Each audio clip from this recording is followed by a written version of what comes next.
যখন রান্নাবান্না করতে একদমই ইচ্ছা করে না, তখন আমি বাসার সবার জন্য এই তরকারিটা ঝটপট রান্না করে ফেলি। আর এটা রান্না করতে সেরকম সময় একদমই লাগে না। ১০ মিনিটের মধ্যে এই তরকারিটা হয়ে যায় আর খেতে কিন্তু দারুণ মজা লাগে। আর এই রান্না করার জন্য তেমন কিছু প্রয়োজন হয় না, শুধুমাত্র ডিম, পেঁয়াজ এই ২টা জিনিস থাকলেই এই রান্নাটা ঝটপট করে ফেলা যায়। আর এই তরকারিটাকে বলে ডিমের তেলানি, আমাদের এদিকে বলে আর কি। যাই হোক, ফার্স্টে আমি এখানে পেঁয়াজটাকে ব্রাউন করে ভেজে নেব। পেঁয়াজটা যখন ব্রাউন করে ভাজা হয়ে যাবে, সেই পর্যায়ে আমি এখানে হালকা একটু আদা রসুন বাটা অ্যাড করব। আদা রসুন দেওয়ার পর এটাকে আমি ১-২ সেকেন্ডের মতো একটু ভাজবো, যেন আদা রসুনের কাঁচা যে স্মেলটা সেটা চলে যায়। আর এই রান্নাটা আমি আমার আম্মুর কাছ থেকে শিখছি। আমার আম্মু মাছ একদমই খায় না, তো আমাদের বাসায় যখনই মাছ রান্না করা হতো তখন আম্মু নিজের জন্য ঝটপট এই ডিমের তেলানিটা করে ফেলতো। আর সেখান থেকে মেনলি আমার এই রান্নাটা শেখা। আর বর্তমান সময়ে আমি অসুস্থ থাকলে বা আমার রান্না করতে ইচ্ছা না করলে, তখন আমি দেখা যায় বাসার সবার জন্য জাস্ট এই একটা তরকারি করে ফেলি। তো এখানে আমি স্বাদ মতো মশলা দিয়ে দিব। মশলা বলতে এখানে রেগুলার যে মশলাগুলা, হলুদ গুঁড়া, মরিচের গুঁড়া, জিরা গুঁড়া, লবণ, সেগুলো এখানে পরিমাণ মতো দিয়ে নিব।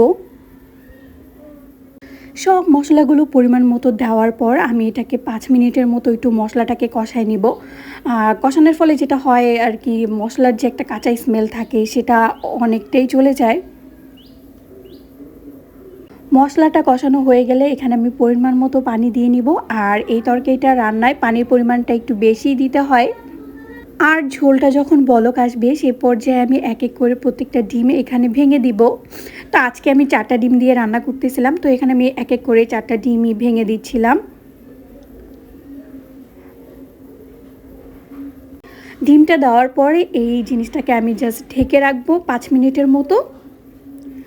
৫ মিনিট পর ঢাকনা তুলে আমি এখানে লবণ চেক করব, প্লাস হলো উপর দিক দিয়ে কাঁচামরিচ, ধনেপাতা কুচি দিয়ে জাস্ট নামিয়ে ফেলবো আর কি। এই যে ডিমটা যখন এই পর্যায়ে হবে, সেই পর্যায়ে আমরা বুঝে ফেলবো যে আমাদের তরকারিটা হয়ে গেছে।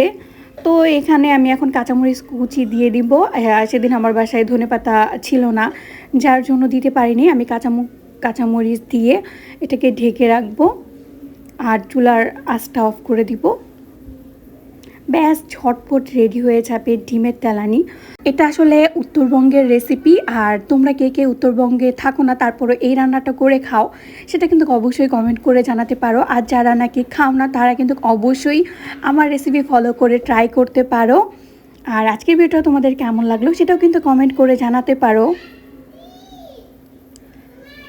তো এখানে সেদিন আর কিছু রান্না করা হয়নি, তো এখানে আমি ছেলের জন্য ভাত নিয়ে নিতেছিলাম। মেনলি আমি আর আমার ছেলে একসাথেই খাবার খাই, একই প্লেটে খাবার নিয়ে ওকেও খাওয়াই দিই, প্লাস আমিও খাই।